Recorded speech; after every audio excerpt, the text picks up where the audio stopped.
এর উপরে কয়েকটা কথা আপনাদের সাথে আলোচনা করব। আমরা তাওহীদ ইল্লা বিল্লাহ, যেহেতু স্রষ্টার তৌফিক ব্যতীত আমার আপনার কোনো কিছু করার কোনো ক্ষমতা নাই। আমাদের স্রষ্টাকে ভাই কি ভাই আল্লাহর নাম যদি জবান দিয়ে উচ্চারণ করেন তাহলে কষ্ট হবে নাকি, না গুনাহ হবে নাকি সওয়াব?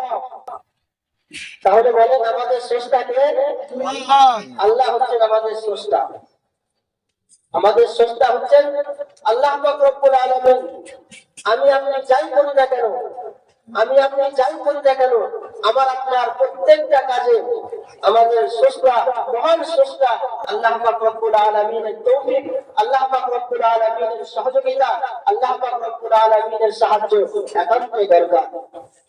যদি আমার আপনার সাথে আল্লাহ পাক রব্বুল আলামিনের তৌফিক না থাকে, সাহায্য যদি না থাকে, সহযোগিতা যদি না থাকে, তাহলে ভালো করে মনে রাখবেন আমি আপনি কোনো কাজে আগে বাড়তে পারবো না। এজন্য আমার আপনার কর্তব্য হলো, আমার আপনার করণীয় হলো, আমার আপনার বাস্তবায়নীয় হলো সর্বসময়, সর্ব অবস্থায়, সর্ব জায়গায় ওই মহান স্রষ্টা আল্লাহ পাক রব্বুল আলামিনের তৌফিক কামনা করতে হবে। পারবেন তো নাকি ভাই? তো আল্লাহ পাক রব্বুল আলামিনের তৌফিক আমাকে আপনাকে কামনা করতে হবে। তার কারণ কি? কারণ হলো এটাই, তিনি আমাকে আপনাকে বানিয়েছেন, তিনি আমাকে আপনাকে এই দুনিয়াতে পাঠিয়েছেন। তো আল্লাহ পাক রব্বুল আলামিন আমাকে আপনাকে দুনিয়াতে পাঠালেন, এমনি পাঠালেন না। আল্লাহ বলছেন বান্দা ভালো করে শুনে রেখে দাও আর জেনে রেখে দাও, আমি আল্লাহ পাক রব্বুল আলামিন তোমাদেরকে দুনিয়াতে অনন্তক পাঠাইনি, অনন্তক সৃষ্টি করিনি। আল্লাহ কোরআনে বলছেন أفحسبتم أنما خلقناكم عبثا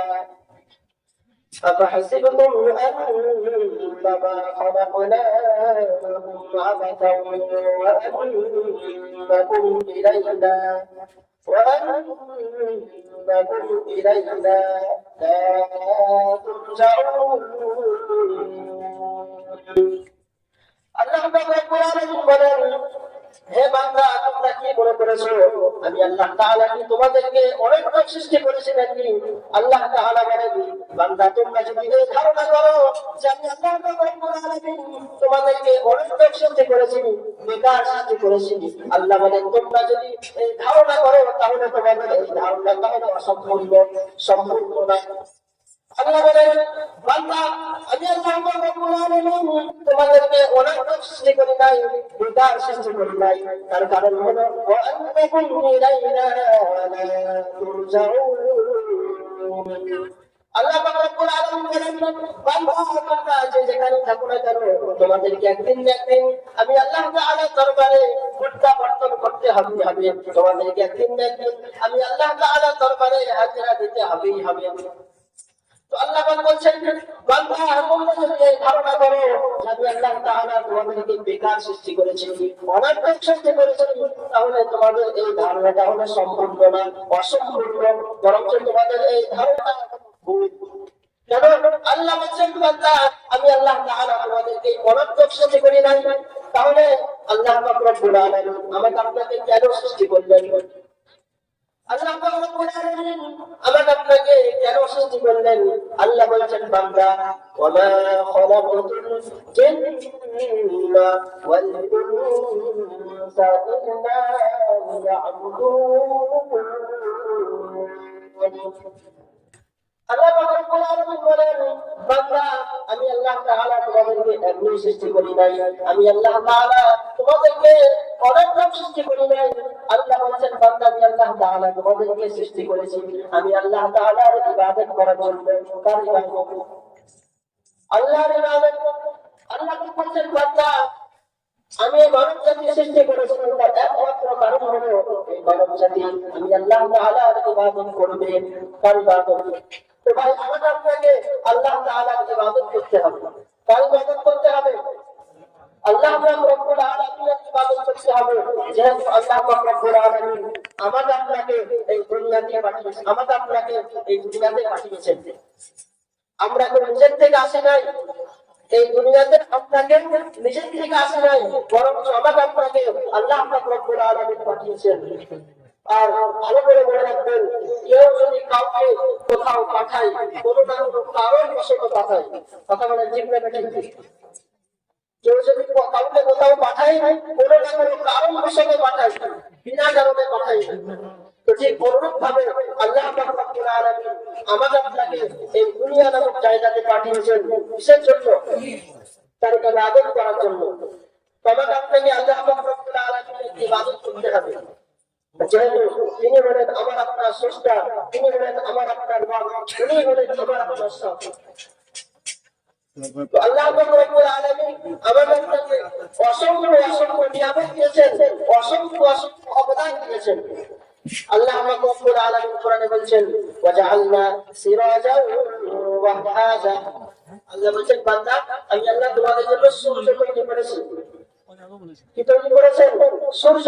আল্লাহ পাক রব্বুল আলামিন যদি আমার আপনার জন্য সূর্য তৈরি না করতেন, তাহলে একে অপরকে আমাদের জন্য দেখা খুব অসম্ভব হয়ে যেত। এইরকম ভাবে আল্লাহ পাক রব্বুল আলামিন আমাকে আপনাকে অসংখ্য অসংখ্য নিয়ামত দিয়েছেন। তো আমি আপনি আল্লাহ পাক রব্বুল আলামিনের নিয়ামত গ্রহণ করে থাকি। আমরা কার নিয়ামত গ্রহণ করে থাকি ভাই? আল্লাহ পাক রব্বুল আলামিনের নিয়ামত গ্রহণ করে থাকি, আল্লাহ পাক রব্বুল আলামিনের অবদান গ্রহণ করে থাকি। তো ভাই, আমি আপনি যেহেতু আল্লাহ পাক রব্বুল আলামিনের নিয়ামত গ্রহণ করে থাকি, তার পরিবর্তে আমাকে আপনাকে কি করতে হবে? কি করতে হবে? তিনার ইবাদত করতে হবে, তিনার শুকরিয়া আদায় করতে হবে। যেহেতু আমি আপনি তিনার নিয়ামত গ্রহণ করে থাকি, আমি আপনি তিনার অবদান গ্রহণ করে থাকি, সেহেতু আমাকে আপনাকে আল্লাহ পাক রব্বুল আলামিনের নিয়ামতের শুকরিয়া আদায় করতে হবে। আমরা সকলে আল্লাহ পাক রব্বুল আলামিনের নিয়ামতের শুকরিয়া আদায় করব ভাই ইনশাআল্লাহ।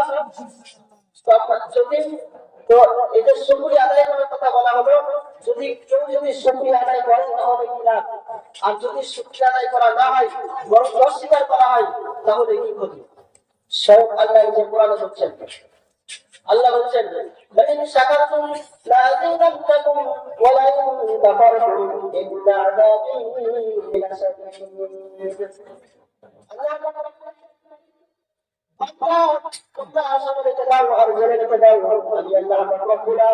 তোমাদেরকে যে নিয়ামত দিয়েছি, তোমাদেরকে যে অবদান দিয়েছি, তোমরা যদি আমি আল্লাহ তাআলা দেওয়া নিয়ামতের শুকরিয়া আদায় করো, আমি আল্লাহ পাক রব্বুল আলামিনের দেওয়া অবদানের শুকরিয়া আদায় করো, তাহলে আমি আল্লাহ পাক রব্বুল আলামিন তোমাদের নিয়ামতকে আরো বাড়িয়ে দেব।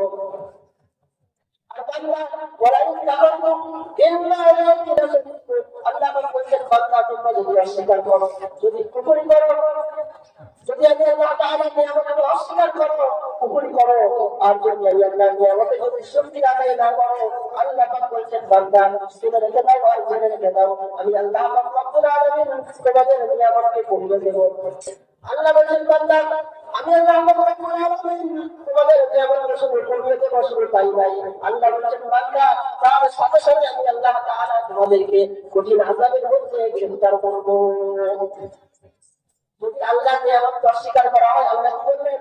তোমাদের নিয়ামতকে কমিয়ে দেওয়া হবে, এবং তার সাথে সাথে আল্লাহ বলেন কি বলছেন? কাল কিয়ামতের ময়দানে হাসরের দিনে নাফসে নাফসের দিনে যেদিন আল্লাহ ব্যতীত আর কেউ থাকবে না, যেদিন আল্লাহর সাহায্য ব্যতীত আর কেউ সাহায্য থাকবে না, সেদিনকে আল্লাহ পাক রব্বুল আলামিন কঠিন আযাবের মধ্যে গ্রেফতার করবেন। এজন্য আমাকে আপনাকে আল্লাহ পাক রব্বুল আলামিনের নিয়ামতের শুকরিয়া আদায় করতে হবে। করব তো ভাই সকলে? তো যাই হোক, আমি আপনাদের সামনে কোরআন শরীফ থেকে যে আয়াতের কারিমা তেলাওয়াত করেছিলাম, ভাই এইখানে মনে হচ্ছে কি হবে, সবাই পাশে আছে, আপনি এদিকে বসতেন খুব ভালো হবে, এদিকে বসতেন খুব ভালো, সামনেটা খালি, পাশে বড় বসে।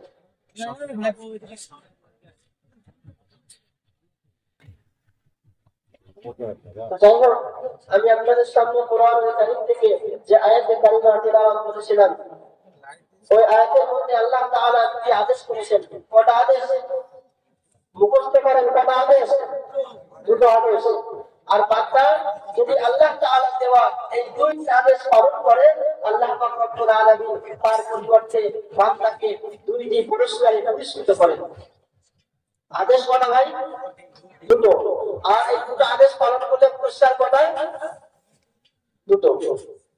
তো আমরা সর্বপ্রথমে জানবো যে আল্লাহ পাক রব্বুল আলামিন তিনি যে এই আদেশ করেছেন, এই আদেশ কাদেরকে করেছেন। আমরা সর্বপ্রথমে জানবো যে আল্লাহ পাক রব্বুল আলামিন তিনি যে এই আদেশ করেছেন, এই আদেশগুলি কাদেরকে করেছেন। তো আল্লাহ পাক রব্বুল আলামিন তিনি যে এই আদেশ করেছেন, এই আদেশ তাদেরকে করেছেন যারা ঈমানদার। এজন্যই আল্লাহ বলছেন ইয়া আইয়ুহাল্লাযীনা আমানু, হে ঈমানদারগণ। এর দ্বারা বোঝা গেল যে আল্লাহ পাক রব্বুল আলামিন এই আদেশ শুরু করেছেন কাদেরকে করেছেন? কাদেরকে করেছেন ভাই আদেশ? ঈমানদারদেরকে। অতএব যদি কোনো বেঈমান, কোনো মুশরিক যদি নামাজ পড়ে তার নামাজ কবুল হবে না। যদি সে রোজা রাখে তার রোজা কবুল হবে না। যদি সে কোরআনে কারীমের তিলাওয়াত করে সে ব্যক্তি সওয়াব পাবে না। কেন? সে ঈমানদার নয়, সে কি? বেঈমান, সে মুশরিক। তো আল্লাহ পাক বলছেন বান্দা তোমরা যে আমি আল্লাহ তাআলার ইবাদত করবা, আমি আল্লাহ তাআলার হুকুম পালন করবা, সর্বপ্রথমে তোমাদের যে কাজটি হলো সেটি হচ্ছে তোমাদের ঈমানকে মজবুতভাবে ধারণ করতে হবে। তো ভাই আমাদের আগে কি হতে হবে? ঈমানদার হতে হবে। আমাদের কাছে কি হতে হবে ভাই? ঈমানদার হতে হবে। তো আমি আপনাদের সামনে ঈমানদারদের কয়েকটি গুণ তুলে ধরবো, আর আপনারা আপনাদের জীবনের সাথে মিলিয়ে নেবেন। যদি দেখেন যে মিলে যাচ্ছে তাহলে মনে করবেন আপনারা ঈমানদার, আর যদি না মিলে তাহলে পরে আস্তে আস্তে মিলানোর চেষ্টা করবেন। পারবেন তো ইনশাআল্লাহ? তো ঈমান আল্লাহ পাক কাদের আদেশ করলেন? যারা ঈমানদার তাদেরকে আদেশ করলেন। তাদের আদেশ করলেন ভাই? ঈমানদারদেরকে আদেশ করলেন। ভালো করে শুনুন, বোঝার চেষ্টা করুন। আল্লাহ পাক আদেশ কাদের করলেন? ঈমানদারদেরকে। তো আল্লাহ পাক রব্বুল আলামিন তাদেরকে আদেশ করলেন যারা ঈমানদার। এজন্যই আল্লাহ কোরআনে বলেছেন ইয়া আইয়ুহাল্লাযীনা আমানু, হে ঈমানদারগণ। যারা ঈমানদার আল্লাহ তাদেরকে ডাক দিলেন। আমার ভাইরা বন্ধুরা, ঈমান একটি বড় মূল্যবান সম্পদ। ঈমান একটি বড় মূল্যবান সম্পদ।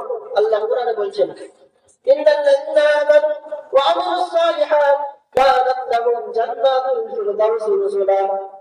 আল্লাহ পাক রব্বুল আলামিন বলছেন বান্দা তোমরা যদি কাজ করো, তোমরা যদি দুটি কাজ করতে পারো, তাহলে আমি আল্লাহ পাক রব্বুল আলামিন তোমাদের সব থেকে বড় জান্নাত, সর্বশ্রেষ্ঠ জান্নাত, জান্নাতুল ফিরদাউসের মেহমান আমি আল্লাহ তাআলা তোমাদেরকে বানিয়ে দেব। তার মধ্যে প্রথম নম্বর কাজ হলো ঈমান। এর দ্বারা বোঝা গেল ঈমান খুবই বড় মূল্যবান সম্পদ। ঈমান খুবই বড় মূল্যবান সম্পদ। যার ভিতরে ঈমান আছে তার ভিতরে অনেক কিছু আছে, আর যার ভিতরে ঈমান নাই তার ভিতরে কিচ্ছু নাই। এজন্য আগে আমার আপনার ঈমানকে মজবুত ভাবে ধারণ করতে হবে। ঈমানদার তারা যারা আল্লাহকে মানে না, তারা যারা নামাজ পড়ে না, তারা যারা রোজা রাখে না, তারা যারা বেপরদায় রাস্তায় ঘোরাঘুরি করে, তারা না।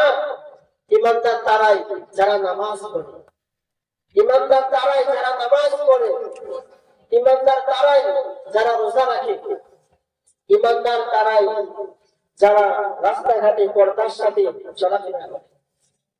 এরাই তো ঈমানদার। খাঁটি ঈমানদার হলো তারা, খাঁটি ঈমানদার হলো তারা যারা তিনটে পরীক্ষায় পাস করতে পারবে। কটা পরীক্ষায়? তিনটে পরীক্ষায় যারা পাস করতে পারবে তারা খাঁটি ঈমানদার। আর ওই তিনটে পরীক্ষার মধ্যে যদি কেউ একটা পরীক্ষায় যদি ফেল করে তাহলে সে খাঁটি ঈমানদার নাই। তাহলে সেই তিনটে পরীক্ষা আমি এক এক করে আপনাদের সামনে বলি, আপনারা সকলে মিলিয়ে নেবেন। যদি দেখেন যে আমার জীবনের সাথে মিলে যাচ্ছে তাহলে মনে করবেন যে আমি ঈমানদার, আর যদি না মিলে তাহলে একটু জীবনের সাথে মেলানোর চেষ্টা করবেন। পারবেন ইনশাআল্লাহ? যারা তিনটে পরীক্ষায় পাস করবে তারা হলো খাঁটি ঈমানদার, আর যারা ওই তিনটে পরীক্ষার মধ্যে কোন একটা পরীক্ষায় ফেল করবে তারা খাঁটি ঈমানদার নাই। সেই তিনটে পরীক্ষা কি? প্রথম নম্বর পরীক্ষার নাম হলো ইকরার বিল লিসান, দ্বিতীয় নম্বর পরীক্ষার নাম হলো তাসদীক বিল জানান, তৃতীয় নম্বর পরীক্ষার নাম হলো আমাল বিল আরকান। প্রথম নম্বর পরীক্ষার নাম হলো ইকরার বিল লিসান। এর মানে কি? এর মানে হলো জবান দ্বারা স্বীকার করা সাল্লাল্লাহু আলাইহি ওয়াসাল্লাম, আল্লাহ ব্যতীত কোনো মাবুদ নাই, আল্লাহ ব্যতীত কোনো উপাস্য নাই। মুহাম্মদ সাল্লাল্লাহু আলাইহি ওয়াসাল্লাম হলেন আল্লাহ পাক রব্বুল আলামিনের পাঠানো রাসূল। এই কথাটি আপনাকে জবান দ্বারা স্বীকার করা লাগবে। এর নাম হলো ইকরা বিল লিসান, জবান দ্বারা স্বীকার করা। আল্লাহ ব্যতীত কোনো মাবুদ নাই, আল্লাহ ব্যতীত কোনো উপাস্য নাই। আল্লাহ আমাকে বানিয়েছেন, আল্লাহ আমার জীবনের মালিক, আল্লাহ হচ্ছেন আমার মরণের মালিক, আল্লাহ হচ্ছেন আমার হায়াতের মালিক, আল্লাহ হচ্ছেন আমার রিজিকের মালিক। এই সমস্ত কথাগুলো যারা জবান দ্বারা স্বীকার করবে তারা প্রথম পরীক্ষায় পাস। তো আপনি এবার দেখুন, আপনি কালিমা লা ইলাহা ইল্লাল্লাহ মুহাম্মাদুর রাসূলুল্লাহ আপনি জানেন কিনা, আর আপনি জবান দিয়ে জীবনে কখনো এই কালিমা পড়ছেন কিনা? যদি বলেন তাহলে মনে করবেন আপনি প্রথম পরীক্ষায় পাস। আর যদি জীবনে কখনো কালিমা না পড়েন তাহলে আপনি মনে করবেন আপনি প্রথম পরীক্ষায় ফেল। প্রথম পরীক্ষার নাম হলো ইকরার বিল লিসান, জবান দ্বারা স্বীকার করা লাগবে। জবান দ্বারা স্বীকার করা লাগবে আল্লাহ ব্যতীত কোনো মাবুদ নাই, আল্লাহ ব্যতীত কোনো উপাস্য নাই। আল্লাহ হলেন আমার হায়াতের মালিক, আল্লাহ হলেন আমার মরণের মালিক, আল্লাহ হলেন আমার জীবনের মালিক। এই কথাটিকে আপনাকে জবান দ্বারা স্বীকার করতে হবে, জবান দ্বারা উচ্চারণ করতে হবে। যদি আপনি জীবনে যদি পড়ে থাকেন লা ইলাহা ইল্লাল্লাহ মুহাম্মাদুর রাসূলুল্লাহ, আপনি যদি পড়ে থাকেন তাহলে আপনি মনে করবেন আপনি প্রথম পরীক্ষায় পাস। এবার আসে দ্বিতীয় নম্বর পরীক্ষা। দ্বিতীয় নম্বর পরীক্ষার নাম হল তাসদিক বিল জানান। দ্বিতীয় নম্বর পরীক্ষার নাম কি? তাসদিক বিল জানান। এর মানে কি? এর মানে হচ্ছে আল্লাহ ব্যতীত কোনো মাবুদ নাই, আল্লাহ ব্যতীত কোনো উপাস্য নাই, আল্লাহ হলেন আমার হায়াতের মালিক, আল্লাহ হলেন আমার মৌতের মালিক, আল্লাহ হলেন আমার জীবনের মালিক। এই কথাটিকে আপনাকে অন্তরের অন্তরস্থল থেকে বিশ্বাস করা লাগবে। এই কথাটিকে আপনাকে অন্তরের অন্তরস্থল থেকে বিশ্বাস করা লাগবে। যদি আপনি বিশ্বাস করেন যে আল্লাহ ব্যতীত কোনো মাবুদ নাই, আমাকে আল্লাহ সৃষ্টি করেছেন, আমার পিতামাতাকে আল্লাহ সৃষ্টি করেছেন, আমার পাড়া প্রতিবেশীকে আল্লাহ সৃষ্টি করেছেন, আমার গ্রামবাসী সকলকে আল্লাহ সৃষ্টি করেছেন, এই দুনিয়াতে যা কিছু আছে সব কিছু আল্লাহ সৃষ্টি করেছেন, যদি এই কথাটিকে আপনি অন্তরের অন্তরস্থল থেকে বিশ্বাস করেন তাহলে আপনি মনে করবেন আপনি দ্বিতীয় পরীক্ষাতেও পাস। তাহলে আপনি দ্বিতীয় পরীক্ষাতেও পাস। আর যদি আপনি এই কথাটিকে অন্তর থেকে বিশ্বাস করতে না করেন তাহলে আপনি দ্বিতীয় পরীক্ষায় ফেল। এইবার আসে তৃতীয় নম্বর পরীক্ষা। তৃতীয় নম্বর পরীক্ষার নাম হলো আমল বিল আরকান। কি নাম ভাই? আমল বিল আরকান। এর মানে আপনি জবান দিয়ে যেটা স্বীকার করবেন, আপনি জবান দিয়ে যেটা বলবেন সেটা আপনাকে কাজের মাধ্যমে বাস্তবায়ন করে দিতে হবে। আপনি জবান দিয়ে বলছেন আল্লাহ ব্যতীত কোনো মাবুদ নাই, আল্লাহ ব্যতীত কোনো উপাস্য নাই, অথচ আপনি মাজারে যাচ্ছেন, যাচ্ছেন, তাহলে আপনার কাজের মাধ্যমে বাস্তবায়ন হলো কোথায়? বাস্তবায়ন হলো কোথায়? আপনি জবান দিয়ে বলছেন আল্লাহ ব্যতীত কোনো মাবুদ নাই, আল্লাহ ব্যতীত কোনো উপাস্য নাই, আপনি সন্তানের জন্য, আপনি রুজির জন্য কোথায় যাচ্ছেন? বাবার দরবারে, মাজারে যাচ্ছেন। এগুলো শিরক, এগুলো শিরক।